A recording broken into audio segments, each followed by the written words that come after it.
प्यारे बच्चों, इस चैनल पे आपको नंबर 1 कंटेंट मिलेगा जो आपकी प्रिपरेशन को बूस्ट करने के साथ साथ तगड़ा करने में मदद करेगा। तो अपनी सीट बेल्ट बांध लीजिए, लेट्स गो।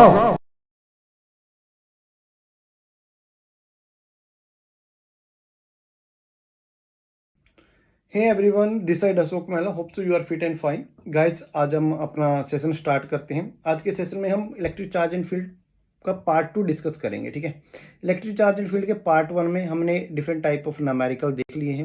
होप सो आप लोगों ने उस टाइप के न्यूमेरिकल प्रैक्टिस में कर लिए होंगे। ठीक है, तो आज का जो सेशन है वो पार्ट 2 होगा। इसमें भी हम डिफरेंट टाइप ऑफ न्यूमेरिकल देखेंगे और उनको समझने की कोशिश करेंगे, उनको एनालाइज करेंगे, है ना, और उनसे जो की पॉइंट होंगे वो हम देखेंगे।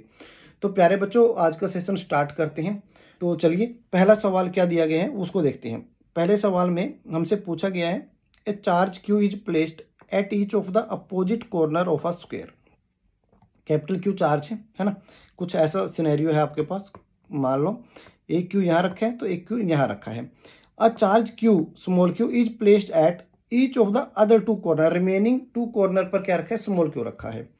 एज शोन इन फिगर आपको सामने से दे रहा है वो। If the net electric force on Q, capital Q पे फोर्स के बारे में बोल रहे हैं, कितनी है? वो 0 है। Then Q divided by Q के बारे में हमें कमेंट करना है। तो इस सवाल को करने के 2 तरीके हैं, दोनों मैं आपके साथ डिस्कस करूंगा। अगर आप मेरे से पूछेंगे कि ज़्यादा बेटर कौन सा है, तो मैं बोलूंगा कि सेकंड वाला ज़्यादा बेटर है। क्यों बेटर है? क्योंकि वो रिजोल्यूशन से हो रहा है, रिजोल्यूशन से कैलकुलेशन आसान हो जाती है। ठीक है, इस सवाल को करने से पहले आपको कुछ की पॉइंट पता होने चाहिए, मैं उनको बता देता हूँ। पहले तो आपको पता होना चाहिए, अगर सिमिलर पोलैरिटी के चार्ज होते हैं तो वो रिपेल करते हैं, अगर अपोजिट पोलैरिटी के होते हैं तो वो अट्रैक्ट करते हैं। पहला पॉइंट ये है।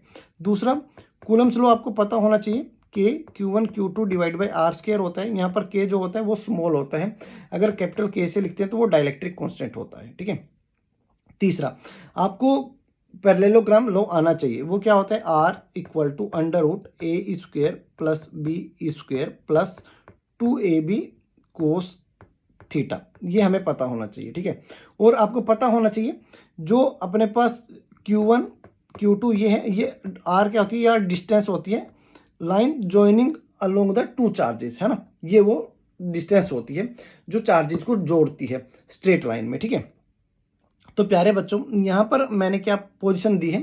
1 2 3 4, कुछ इस तरीके से चार्जेस रखे हुए हैं। ठीक है, हमें जो पोजीशन 4 पर चार्ज रखे है उसके ऊपर कैलकुलेशन करनी है। ठीक है, तो देखिएगा, अगर मेरे पास Q ये वाला जो 1 पर रखा है, ये 4 को क्या करेगा? दोनों सिमिलर पोलैरिटी के हैं तो क्या करेगा? रिपेल करेगा।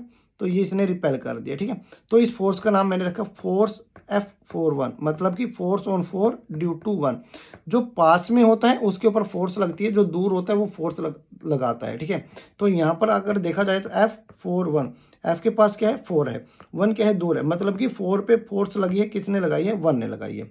ठीक है, अब बात करते हैं, और ये जो फोर्स लगी है along the line joining the two charge में लगी है। ठीक है, अब बात करते हैं F43 की। F43 मतलब फोर्स ऑन 4 ड्यू टू 3। तो देखिएगा, along the line joining the two charge, similar, ये भी क्या है? Q प्लस का है और कैपिटल Q भी प्लस का है, तो रिपल करेगा। तो ये इसका डायरेक्शन हुआ। अगर मैं बात करूं यहाँ पर, ये वाली, यहाँ पर देखिएगा, ये डॉटेड लाइन में शो हो रहा है। ये क्या हो रहा है? ये यहाँ पर डिस्टेंस नहीं था, लाइन ज्वाइन नहीं थी चार्जेस के बीच में। तो मैंने क्या काम करा? दोनों को ज्वाइन करवाया तो दोनों क्या है? प्लस है, तो ये क्या करेंगे? रिपेल करेंगे along the line joining the two charge. तो F42 का मतलब क्या हो? Force on 4 due to 2। Clear है?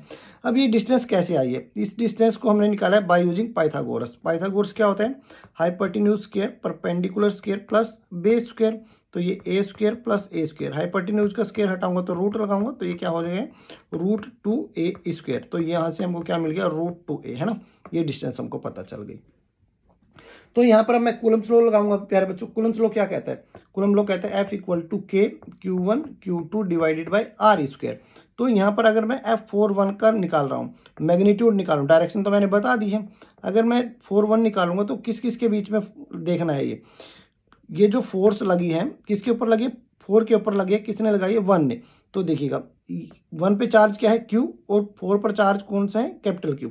तो क्या हो जाएगा? ये F equal to K capital Q small Q divided by R square, जो कितनी है ए है, क्योंकि स्क्वायर है तो सभी की डिस्टेंस क्या होगी, सेम होगी। ठीक है, ये F41 हो गया।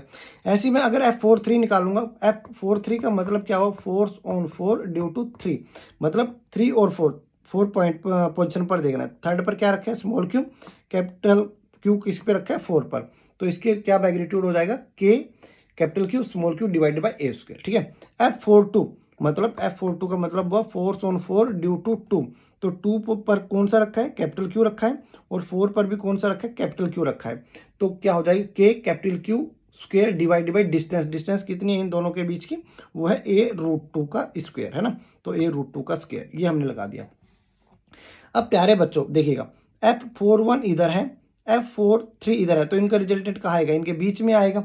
बीच में कैसे आएगा सर, क्योंकि जो चार्ज का मैग्नीट्यूड है और जो चार्ज का डिस्टेंस है वो तो सेम है, तो मतलब कि F41 का जो मेरे पास अगर देखा जाए, F41 और F43 देखा जाए, तो चार्ज के मैग्नीट्यूड क्या है, सेम है, और डिस्टेंस क्या है, वो भी सेम है। इसका मतलब जो मेरे पास नेट रिजल्टेंट आएगा वो एकदम से बीच से चीरता हुआ चला जाएगा, तो ये मैंने बीच से इसलिए बना दिया। ठीक है, क्लियर है ये पॉइंट भी। अब इसके बाद मैं क्या लगाऊंगा, इसके बाद मैं लगाऊंगा प्यारे बच्चों पैरेललोग्राम, जो मैंने आपको फॉर्मूला बताया था, क्या होता है, √a² plus b² plus 2ab cos theta. अब F41 को क्या मान लीजिए आप, a मान लीजिए, F43 को क्या मान लीजिए, b मान लीजिए, आप इनको सिंप्लीफाई कर लीजिएगा। ये मैंने फॉर्मूला लगाया, a² b² 2ab cos theta. Sir ये टर्म कहाँ गई, फिर देखिएगा, cos 90 कितना होता है प्यारे बच्चों, 0 होता है, 0 की मल्टीप्लाई जब आप इन दोनों से करवाओगे तो क्या आ जाएगी, पूरी टर्म 0 हो जाएगी। बिल्कुल सर, तो ये मेरे पास क्या बच गया, F41 का मैग्नीट्यूड ये निकाला हुआ है, क्या है, क्या आया था, K capital Q small Q divided by distance का स्क्वायर, डिस्टेंस क्या था, a²। ऐसे ही 413 का भी क्या आया था, K capital Q small Q divided bye a²। तो हमने इन दोनों का वैल्यू पुट कर दिया। यहाँ से प्यारे बच्चों मैं क्या काम करूंगा, कॉमन निकालूंगा। क्या कॉमन निकालूंगा, K capital Q small Q divided bye a² का पूरा ये कॉमन निकाल लिया रूट के अंदर, तो ये क्या बच गया, 1 + 1 बचेगा। ठीक है ना, तो जब ये कॉमन आया तो अंदर क्या बचेगा, 1 + 1 बचेगा, तो ये कितना हो गया, 2 हो गया, है ना। तो अब मैं क्या काम करूंगा, √2 को अलग कर लिया और इस टर्म को मैंने अलग कर लिया है, तो जो 2 से ये √ कैंसिल हो गया, यहाँ से क्या बच गया, FR हमको मिल गया, K √2 K capital Q small Q divide by a², है ना, ये कैलकुलेशन से है। अब प्यारे बच्चों ध्यान से देखो, जो F42 है वो बी साइड में है ना, ये F42 हुआ, और ये मेरे पास FR हुआ। FR किसका रिजल्टेंट है, ये रिजल्टेंट है FR F41 का एंड F43 का रिजल्टेंट है ये। ठीक है, तो ये दोनों सेम डायरेक्शन में, F42 इधर है ना, और F रिजल्टेंट भी इधर है, तो दोनों सेम डायरेक्शन में, तो दोनों को क्या करूंगा, ऐड कर दूंगा, तो F नेट क्या आ जाएगा, अगर यहाँ से देखा जाए तो F नेट हमको मिलेगा क्या, F42 प्लस FR, यही मिलना चाहिए या नहीं मिलना चाहिए, बिल्कुल मिलना चाहिए। तो देखिएगा ये मैंने निकाला हुआ है ना, तो F नेट 0 कैसे सर, क्योंकि वो सामने से बोल रहा है, if the net electrical force on Q is कितनी, 0 है, वो सामने से बोल रहा है, तो हमने इसको किसके बराबर रख दिया, 0 के बराबर रख दिया। अब FR का वैल्यू मैं निकाल चुका हूँ, ये पड़ा है, और F42 का भी मैग्नीट्यूड मैं निकाल चुका हूँ, वो ये रहा है। जब मैं इन दोनों को यहाँ रखूंगा तो फर्दर सिंप्लीफाई करूंगा, अब तो कैलकुलेशन करनी है, फिजिक्स तो खत्म हो गई है। तो यहाँ पर क्या काम करा प्यारे बच्चों, देखिएगा वैल्यू जब मैंने ये रखी तो इस 2 से ये रूट कैंसिल हो गया, तो मेरे पास क्या बच गया, √2 K capital Q small Q divide by a² plus KQ² divide by 2a², है ना। तो F नेट किसके बराबर है प्यारे बच्चों, 0, तो इसको मैंने F नेट की जगह पर क्या रख दिया, 0 रख दिया, अकॉर्डिंग टू क्वेश्चन मैंने लिख भी रखा है ना। ATQ का मतलब क्या है, अकॉर्डिंग टू क्वेश्चन। तो यहाँ से एक टर्म को मैं इक्वल टू के दूसरे साइड लेकर जाऊंगा तो वो क्या किसकी हो जाएगी, नेगेटिव की हो जाएगी। तो इनको मैं कैंसलेशन कर दिया है, मैच कर दिया है, जो टर्म कैंसिल हो रही थी कैंसिल कर दिया है, जो रिमेनिंग थी वो हमने एज इट इज लिख दिया है। तो मेरे को क्या चाहिए था, मेरे को चाहिए था Q डिवाइडेड बाय Q का रेशो, है ना, तो वो हमने यहाँ से निकाला, तो मेरे को क्या मिल गया, -2√2 मिल गया है। ठीक है, यहाँ पर ऑप्शन कौन सा मैच कर रहा है, ए मैच कर रहा है। ठीक है, अब इसका दूसरा मेथड दिखा दो। दूसरे मेथड में क्या काम करूंगा, मैं रिजोल्यूशन ऑफ वेक्टर का सहारा लूंगा। ठीक है, उसको समझने से पहले आप एक बार ये चीज देखिएगा, अपने पास IJ के, यहाँ पर मैं बता देता हूँ, IJ के क्या होते हैं, ये होते हैं यूनिट वेक्टर, है ना। किसके, I किसका होता है, I कैप यूनिट वेक्टर होता है x एक्सिस पर, J किस पर होता है y एक्सिस पर, और जो अपने पास के कैप होता है वो किस पर होता है, जेड एक्सिस पर, ठीक है, ये याद रखना है। तो यहाँ पर अगर ये इस साइड में मैं पॉजिटिव आई कैप ले रहा हूँ तो इस साइड में क्या होगा, नेगेटिव आई कैप। अगर ऊपर की तरफ मैं पॉजिटिव जे कैप ले रहा हूं तो नीचे की तरफ क्या लूंगा, नेगेटिव जे कैप, है ना। ये सिंपल सा है, ये आपने +1 में कंसेप्ट पढ़ा भी होगा। तो नेक्स्ट पेज पर चलते हैं, सेकंड मेथड को हम देखते हैं। यहाँ पर वैसे ही कर रखा है, ये डायग्राम वहीं से उठाया है मैंने, है ना, F41 F43। अब देखिएगा F42, प्यारे बच्चों यहाँ पर कितने डिग्री का एंगल बनेगा, ये पूरा एंगल कितना है, पूरा है 90 डिग्री, तो ये कितना होगा, ये होगा 45। तो F42 जो जिस थीटा के साथ वाला क्या होता है, कोस, और उसके एग्जैक्ट 90 डिग्री क्या होता है, साइन, है ना। तो यहाँ पर क्या हो जाएगा, F42 कोस 45 और इसके एकदम से परपेंडिकुलर 90 डिग्री, वो क्या होगा, F42 साइन 45, है ना। ये मैंने निकाल दिया है। तो अब देखिएगा दोनों इसी डायरेक्शन में, F41 भी इसी डायरेक्शन में है और F2 कोस 45 भी इसी डायरेक्शन में, मतलब कि ये क्या हुआ, आई कैप, है ना। और F42 साइन 45 ये किस में है, वाई एक्सिस में। वाई एक्सिस का यूनिट वेक्टर क्या होता है, जे कैप, है ना। तो ये दोनों भी एक डायरेक्शन में, तो मैं क्या करूंगा, दोनों को जोड़ दूंगा। एक टर्म के साथ क्या आएगा, आई कैप, दूसरी के साथ क्या आएगा, जे कैप। आई कैप क्यों आए, क्योंकि एक्स एक्सिस पे है। जे कैप क्यों आए, क्योंकि वाई एक्सिस पे है। दोनों प्लस में क्यों आए, क्योंकि दोनों ही पॉजिटिव पर है ना। अगर मैं देखिएगा इस साइड पर है, अगर मैं इस साइड को पॉजिटिव ले रहा हूं तो ये प्लस आई कैप होगा, इस साइड को पॉजिटिव ले रहा हूं तो प्लस जे कैप होगा, है ना। और F41 भी साइड है, F2 कोस 45 भी इसी साइड है, दोनों इसी साइड है, दोनों सेम डायरेक्शन में, तो दोनों क्या हो जाएंगे, प्लस, और किसके साथ, आई कैप के साथ, क्योंकि एक्स एक्सिस पर है। अब यहाँ देखिएगा ये कितना है, ये है F43, है ना। और इसी पर क्या है, इसी पर है अपने पास F42 साइन 45, है ना। F42 साइन 45 दोनों सेम डायरेक्शन में, तो दोनों प्लस हो जाएंगे, बट किस वेक्टर के साथ, जे कैप के साथ। क्यों, क्योंकि वाई एक्सिस का जो हमारा यूनिट वेक्टर होता है वो जे कैप होता है, ठीक है। ये हमने प्यारे बच्चों यहाँ पर लिख दिया फिर, है ना। जैसा मैंने अभी आपको बताया, F41 F42 कोस 45 दोनों के साथ क्या आएगा, आई कैप, क्योंकि एक्स एक्सिस पर हैं ये दोनों। ये देखिएगा F43 जे कैप प्लस F42 साइन 45 जे कैप, है ना। जे कैप क्यों है, क्योंकि वाई एक्सिस पर है। तो यहाँ पर मैंने क्या करा, आई कैप को कॉमन निकाल लिया और ऐसे यहाँ से जे कैप को कॉमन निकाला। इस टर्म से मैंने किसको निकाला, आई कैप को, इस टर्म से मैंने किसको निकाला, जे कैप को।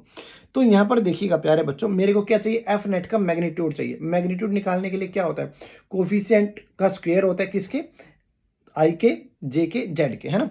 आई के, जे के और के, इनके कोफिशिएंट का क्या होता है, स्क्वायर होता है, और वो किसके अंदर होता है, रूट के अंदर होता है ना। तो यहाँ पर देखिएगा, इसको मैं एफ एक्स बोल दूं और इसको मैं एफ वाई बोल सकता हूं, क्योंकि ये क्या है, जे कैप। जे कैप किसके अलोंग होता है, वो होता है वाई के अलोंग, है ना। तो ये क्या है, फोर्स है, तो मैंने इसको क्या रख दिया, एफ वाई रख दिया। ऐसे ही ये क्या है भाई, आई कैप। आई कैप किसके अलोंग होता है, एक्स एक्सिस के अलोंग होता है, तो ये फोर्स है, तो मैंने इसको क्या लिख दिया, एफ एक्स, ठीक है। तो यहाँ पर मेरे को मैग्नीट्यूड चाहिए, तो मैं क्या काम करूंगा, जो कोफिशिएंट होंगे किसके, आई कैप के, जे कैप के और के कैप के, इन कोफिशिएंट का स्क्वायर करूंगा इन अंडर रूट, ठीक है। तो ये अंडर रूट लगाए, F X square plus F Y square, है ना। तो एफ एक्स स्क्वायर क्या है, F41 प्लस F42 कोस 45, ऐसे ही एफ वाई क्या है, F43 F42 साइन 45, ठीक है। तो प्यारे बच्चों, सवाल में आपको दिया हुआ था नेट इलेक्ट्रिक फोर्स कितनी है, 0 है। अगर सवाल में नेट इलेक्ट्रिक फोर्स आपको सामने से बता रहा है 0 है, तो इसका मतलब क्या हुआ, यहाँ पर ध्यान से देखना, ये चीज समझने की है इस सवाल में मेन। तो यहाँ पर according to question F net क्या हो गया, 0। तो ये भी किसके बराबर हो गया, ये term F X square plus F Y square. इसका मतलब क्या हुआ, या तो एफ एक्स 0 होगा या एफ वाई 0 होगा, दोनों में से एटलीस्ट एक तो 0 होगा ही होगा, है ना। तो मैंने क्या काम करा, एफ एक्स को 0 के बराबर रख दिया। अगर आप चाहो तो एफ वाई को भी 0 के बराबर रख सकते हो, उससे कोई गलत नहीं होगा, उससे भी सेम आंसर आएगा, ठीक है। तो मैंने एफ एक्स को किसके बराबर रख दिया, 0 के बराबर रख दिया। जब मैंने इसको 0 के बराबर रखा तो देखिएगा क्या वैल्यू है, F41 प्लस F42 कोस 45। कोस 45 आप बच्चे जानते हैं कितना होता है, 1/√2, है ना।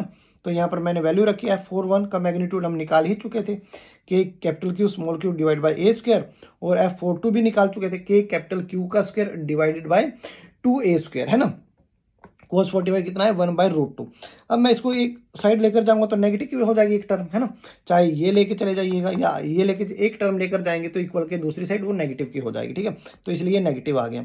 जो टर्म कैंसिल हो रही थी कैंसिल कर दी, जो रिमेनिंग थी उसको एज इट इज रख दिया। के से के खत्म हो गया, एक कैपिटल क्यू से एक कैपिटल क्यू खत्म हो गया, एक क्यू यहाँ बच गया है, ए स्क्वायर से ए स्क्वायर खत्म हो गया। यहाँ से हमारे पास क्या मिल गया प्यारे बच्चों, फिर ए का जो वैल्यू हमारे पास, क्यू का जो वैल्यू आया इधर से सिंप्लीफाई करने के बाद वो हमको मिल गया। यहाँ पर देखिएगा Q equal to -1/√2 Q divide by 2। अब मेरे को क्या चाहिए, मेरे को देखिएगा सवाल में क्या चाहिए, q डिवाइडेड बाई q चाहिए।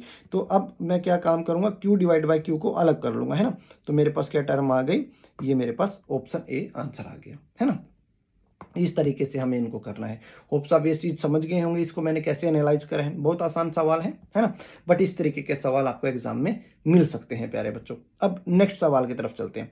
नेक्स्ट सवाल क्या कहता है, two pith balls carrying equal charge are suspended from a common point by a string of equal length, the equilibrium separation between them is r. जब वो इक्विलिब्रियम पर है तो उनके बीच का सेपरेशन आर है।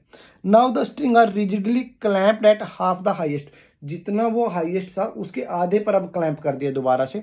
The equilibrium separation between the, तब इक्विलिब्रियम सेपरेशन कितनी होगी वो इस बारे में हमसे पूछ रहा है, ठीक है। इसके हमने दो केस बनाए हैं। पहला केस क्या है, जब उनके बीच में कोई सर्टेन एंगल है। दूसरा केस क्या है, जब वो हाईएस्ट पॉइंट से हाफ में आ गया है, ठीक है। दो केस में सवाल को डिस्कस करा गया है। केस वन लेते हैं पहले, है ना। एक बार सवाल को फिर से देखते हैं। कहते हैं two pith balls carrying equal charge, दोनों के पास सेम चार्ज है, मतलब कि सेम पोलैरिटी के दो चार्ज हैं, प्लस क्यू हमने ले लिए हैं। Separated from a common point by a string of equal length, equal length है जो जिसके ऊपर वो स्ट्रिंग करे गए हैं वो भी इक्वल लेंथ है। इन द इक्विलिब्रियम सेपरेशन उनके बीच का आर है, ठीक है। पहले इसका केस सोल्व करते हैं। तो देखिएगा ये दो मेरे पास सिमिलर चार्ज है, प्लस क्यू, है ना। तो यहाँ पर कितनी फोर्स काम कर रही होगी, अब तो इनका ग्रेविटी का फोर्स काम कर रहा होगा। दूसरा फोर्स कौन सा होगा, जब ये अपने किसी पर्टिकुलर डिस्टेंस पर है, सेपरेशन पर है, तो स्ट्रिंग से बंधे हैं, स्ट्रिंग में टेंशन आ रही होगी, दूसरा फोर्स ये होगा। तीसरा इलेक्ट्रोस्टैटिक का फोर्स होगा, ठीक है ना। तो ये दोनों प्लस प्लस है, प्लस प्लस है तो रिपेल करेंगे। आप यही सेम कहानी जो मैंने इधर बनाई है इसके ऊपर भी बना सकते हो, इसके ऊपर, ठीक है। तो अब क्या हुआ, ये भी प्लस है, ये भी प्लस है, प्लस प्लस क्या करेंगे, रिपेल करेंगे। तो ये मैंने क्या बोल दिया, इलेक्ट्रिक फोर्स। mg किसकी वजह से लगी, इसकी मास की वजह से। अब प्यारे बच्चों इनके बीच में कुछ एंगल लेट से थीटा है। जब इनके बीच में एंगल थीटा हुआ तो अल्टरनेट एंगल भी थीटा होगा ना।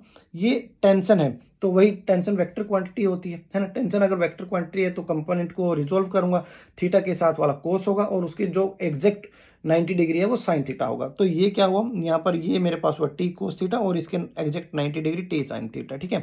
पूरा डिस्टेंस प्यारे बच्चों आर है। अगर इसकी बात करूँ तो ये कितना होगा, ये r/2 होगा और ये भी कितना होगा r/2, क्योंकि पूरा डिस्टेंस कितना दे रखा है, r दे रखा है। समझ में आया। तो यहाँ पर देखिए बैलेंस कर लेते हैं, है ना। अब बैलेंस करेंगे तो टी कोस थीटा किसको बैलेंस करेगा, mg को, और टी साइन थीटा किसको बैलेंस करेगा, fe को। तो मैंने ये दोनों इक्वेशन लिख दी, डिवाइड कर दिया 2/1 से। जब डिवाइड करूंगा तो टेंशन से टेंशन कैंसिल हो जाएगा।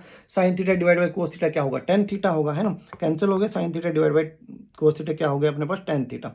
अब यहाँ पर देखिएगा fe क्या होगा, fe होती है इलेक्ट्रोस्टैटिक फोर्स। वो क्या होगी, क्या होती है, कूलम लॉ देता है, वो क्या कहता है, k Q1 Q2 divide by are square. तो Q1 Q2 क्या है, यहाँ पर Q1 और Q2 क्या है अपने पास, Q है, तो ये क्या हो जाएगा, Q स्क्वायर हो जाएगा। तो ये क्या होगा, Q square divide by distance का स्क्वायर। तो दोनों के बीच की डिस्टेंस कितनी है, R का स्क्वायर, है ना। तो मैंने इसको सिंप्लीफाई कर लिया, ये मेरे पास टर्म आ गई, ठीक है। FE का वैल्यू रख दिया ना यहाँ पर सीधा सीधा। अब यहाँ पर प्यारे बच्चों समझना, दूसरे केस की बात कर लेते हैं यहीं पर। वैसे तो आगे भी इसको यहीं करा जा सकता है, बट मैं उस पे जाने से पहले आपको नेक्स्ट केस बता देता हूँ। नेक्स्ट केस क्या हुआ, नेक्स्ट पेज पर मैंने क्या काम करा, सिर्फ टेन थीटा को हटा रखे और फिर दोनों को बैलेंस कर दिया है, दोनों इक्वेशन को इक्वल कर दिया है और आंसर आ गया है ना। ये तो मैंने बता दिया है, बट अभी केस 2 को एनालाइज करते हैं। केस 2 में क्या कहते हैं, पूरी जो डिस्टेंस है उसके आधे पर ले आए हैं। जब उसके आधे पर ले आए हैं तो उनके बीच का एंगल बदल गया है। एंगल बदल गया तो इलेक्ट्रोस्टैटिक फोर्स बदल गई है, उनका सेपरेशन बदल गया है, उनका टेंशन का फोर्स बदल गया है ना। तो प्यारे बच्चों देखिएगा यहाँ पर फिर से वही काम करा मैंने। दो चार्जेस हैं, क्या एक तो इलेक्ट्रोस्टैटिक फोर्स होगी, एक टेंशन का फोर्स होगा और एक इनका ग्रेविटी का फोर्स होगा। तो ये क्या है, मेरे पास एक ग्रेविटी का फोर्स लग गया mg, है ना। ये प्लस इस प्लस को क्या करेगा, रिपल, ये fe हो गया, fe डैश बोल रहे हैं इस बार, है ना। टेंशन को हम क्या बोल रहे हैं, टी डैश, है ना। उसमें स्ट्रिंग में कुछ खिंचाव आएगा। तो अगर ये थीटा डैश है तो ये भी क्या होगा प्यारे बच्चों, ये थीटा डैश होगा। गलती से लिखना रह गया, मैं इसको लिख देता हूँ, है ना। ये क्या होगा, थीटा डैश होगा, ठीक है। मैंने कर दिया करेक्शन। थीटा डैश के साथ वाला कोस थीटा और जो उसके 90 डिग्री होगा वो साइन थीटा डैश, ठीक है। तो यहाँ पर मैंने क्या बोला प्यारे बच्चों, देखिएगा यहाँ पर मैं इसको थोड़ा सा करेक्ट कर देता हूँ, cos theta dash sine theta dash, है ना। अब थीटा के साथ वाला क्या हुआ, कोस थीटा डैश, और इसके एग्जैक्ट 90 डिग्री क्या होगा, साइन थीटा डैश। तो यहाँ पर टी कोस थीटा डैश किसको बैलेंस करेगा, mg को करेगा और T dash sine theta dash किसको करेगा, एफ ई को बैलेंस करेगा। तो मैंने इन दोनों को बैलेंस करवाया, टेंशन कैंसिल हो गया, तो यहाँ से टेन थीटा डैश मिल गया। एफ ई डैश क्या होगा, सिमिलर एफ ई क्या होता है, दो चार्ज के बीच में लगने वाला फोर्स, चार्ज क्या है क्यू क्यू है, तो K Q square divide by are square, R कितना है अपने पास, यहाँ पर भी आर डैश का स्क्वायर है, तो यहाँ पर हमने क्या लिख दिया, आर डैश का स्क्वायर। अब क्या काम करेंगे, दोनों इक्वेशनों को डिवाइड कर देंगे, डिवाइड 2/1, सर 1/2 करेंगे तो भी आंसर आएगा, यस फिर भी आंसर आएगा, ठीक है। तो हम टेन थीटा के साथ थोड़े हैबिचुअल रहते हैं, तो इसलिए मैं टेन थीटा लेकर आया हूँ, कोट थीटा से भी सेम आंसर आएगा प्यारे बच्चों। तो यहाँ से क्या हुआ, एफ ई डैश का वैल्यू मैंने यहाँ से पुट कर दिया है। तो जब मैं इसको फर्दर सिंप्लीफाई करा, टी से टी कैंसिल हो गया, यहाँ से मेरे को क्या मिल गया, टेन थीटा डैश। अब प्यारे बच्चों आप सर अभी तो आपने बोला था टेन थीटा डैश को हटाना पड़ेगा, कैसे पता लगा, तो देखिए यहाँ पर अपने पास 4 ऑप्शन है, किसी भी ऑप्शन में हमारे पास 10 नहीं है, इसका मतलब इसको हमें हटाना पड़ेगा। सर इसको कैसे हटाएंगे, तो देखिए प्यारे बच्चों टेन थीटा का फॉर्मूला क्या होता है, वो होता है परपेंडिकुलर अपॉन में बेस। तो मेरे को कहीं ना कहीं परपेंडिकुलर अपॉन बेस ढूंढना पड़ेगा। तो मैं कोई सी भी ट्रायंगल ले लेता हूँ, मैं सपोज करिए ये ट्रायंगल लेता हूँ। अगर प्यारे बच्चों चाहो तो आप ये ट्रायंगल भी ले सकते हैं, इससे भी सेम आंसर होगा, ठीक है। तो मैं कौन सी ट्रायंगल यूज कर रहा हूँ, मैं ये ट्रायंगल यूज कर रहा हूँ। ये क्या है, थीटा, और ये क्या है 90। आपको पता है जिस लाइन पर 90 डिग्री होता है और कंसर्न एंगल होता है, वो अपना क्या होता है, वो अपना बेस होता है, और थीटा के सामने वाला क्या होता है, परपेंडिकुलर। तो यहाँ पर पूरा कितना है, ये पूरा है मेरे पास आर, तो इतने की रिक्वायरमेंट है, तो ये कितना होगा, ये हो जाएगा r/2। तो परपेंडिकुलर कितना हुआ अपने पास, r/2, बेस कितना हुआ अपने पास, ये y है ना। तो ये मेरे को क्या मिल जाएगा, टेन थीटा की जगह ये मेरे को मिल जाएगा r/2 डिवाइडेड बाई y है ना। तो ये क्या मिल जाएगा, r डिवाइडेड बाई 2y है ना। ऐसे ही मैं टेन थीटा डैश को हटाऊंगा, टेन थीटा डैश को हटाऊंगा कैसे, तो देखिएगा ये यहाँ पर देखिए ये ट्रायंगल मैंने ली प्यारे बच्चों, ये थीटा है, ये 90 है, तो ये क्या हो जाएगा, ये हो जाएगा बेस, और ये क्या हो जाएगा, परपेंडिकुलर है ना। परपेंडिकुलर कितना होगा, r/2, और ये जो मेरे पास बेस है ये कितना होगा, y डिवाइडेड बाई 2। तो ये क्या हो जाएगा, r' divide by 2 into 2 divide by y, ये कट जाएगा और ये कितना आ जाएगा, r' है ना। इस तरीके से मैंने क्या हटा दिया, टेन थीटा डैश और टेन थीटा हटा दिया है, ठीक है। तो देखिएगा अब आगे फर्दर, तो यहाँ पर वही इक्वेशन है, इक्वेशन 3 ये है अपने पास, और इक्वेशन 4 ये आई थी, ठीक है। यहाँ से मैंने टेन थीटा निकाला है, अभी जैसे निकाल कर बताया था ऐसे यहाँ से टेन थीटा डैश निकाला है। क्यों निकाला है, क्योंकि हमारे पास ऑप्शन में टेन थीटा और टेन थीटा डैश नहीं है, इसलिए हमें उनको हटाना पड़ेगा। तो उनको हटा दिया हमने, है ना, बाय यूजिंग ट्रिग्नोमेट्री। तो इसके बाद देखिएगा प्यारे बच्चों यहाँ पर क्या हो रहा है, के Q square divide by are square m g आ रहे हैं, है ना। इधर से भी मेरे पास जब मैं इसको फर्दर सिंप्लीफाई करूंगा तो क्या आ रहा है, के Q square r dash m g आ रहा है ना। तो यहाँ पर देखो, ध्यान से देखना, यहाँ पर अगर मैं 2 से 2 कैंसिल हो गया, एक आर डैश से एक ये भी तो कैंसिल हो जाएगा, या नहीं होगा, है ना, या सॉरी इसको मल्टीप्लाई करवा सकते हैं, ये क्या हो जाएगा, r1³ है ना, और डिवाइड बाई y, ये मेरे पास आई इक्वेशन। यहाँ से देखा ना, मैं एक बार करके बता देता हूँ आप लोगों को, यहाँ तक अपने को क्लियर है। यहाँ पर मैंने क्या करा, टेन थीटा डैश का वैल्यू हमने पुट कर लिया, कहाँ से पुट करा, यहाँ से निकाल लिया, वो यहाँ से, है ना। यहाँ से निकालने के बाद प्यारे बच्चों इसको मैंने सिंप्लीफाई करा, तो ये मेरे को कितना मिला कि r'2 into 2 divide by Y, जैसे मैंने बताया था, तो ये क्या मिल गया, r' मिल गया। अब यहाँ पर r' डिवाइडेड बाई वाई ये हमको मिल गया। यहाँ पर प्यारे बच्चों देखिएगा ये r1' का स्क्वायर है, तो जब मैं इसकी क्रॉस मल्टीप्लाई करवाऊंगा तो ये क्या हो जाएगा, r1' का क्यूब हो जाएगा, है ना। तो ये r1' का क्यूब मिल गया, डिवाइड बाई क्या है, y है, और ऐसे K Q square divide by M G है, ठीक है। अब यहाँ पर देखिएगा ये क्या है, के Q square divide by M G, और ये भी क्या है, के Q square divide by M G, है ना। तो दोनों इक्वेशन को मैं इक्वेट कर सकता हूँ फिर। तो जब मैं दोनों को इक्वेट करूंगा तो यहाँ y से y को खा जाएगा, यहाँ से हमको क्या मिल जाएगा, r1' equal to R square divide by 2 मिल जाएगा, ठीक है। यहाँ से कितना मिल गया प्यारे बच्चों, r' equal to r³ divide by 2। तो मैं इसको क्या लिख सकता हूँ, r' को क्या लिख सकता हूँ, r³ का क्यूब रूट डिवाइड बाई 2, है ना, पूरे का क्यूब आएगा प्यारे बच्चों, r'³ मैं बता देता हूँ, r³ डिवाइड बाई 2, r' इसका मैं क्या करूँगा, r³ डिवाइड 2 ये आ जाएगा, है ना, ये इसे को कैंसिल कर जाएगा, है ना। तो नीचे 2 की पावर 1/3, इसको मैं इंडिसेज एंड सर्ट से सोल्व कर लूँगा, जो हम क्लास 7 में पढ़ते आए हैं या 8th में पढ़ते आए हैं। तो ये क्या लिख सकते हैं, इसको 3√2 लिखा जा सकता है, राइट ना। इसको ये देखिएगा आप किस ऑप्शन से मैच कर रहे हैं, ये हमारा ऑप्शन ए से मैच कर रहे हैं। तो प्यारे बच्चों ये बहुत इंपॉर्टेंट सवाल थे, है ना, इसको एक बार देखिएगा। तो मिलते हैं अगले सेशन में, है ना, इन 2 सवालों को प्रैक्टिस करिएगा अच्छे से। तो अब नेक्स्ट सेशन में मिलते हैं, part 3। Thank you so much, God bless you all.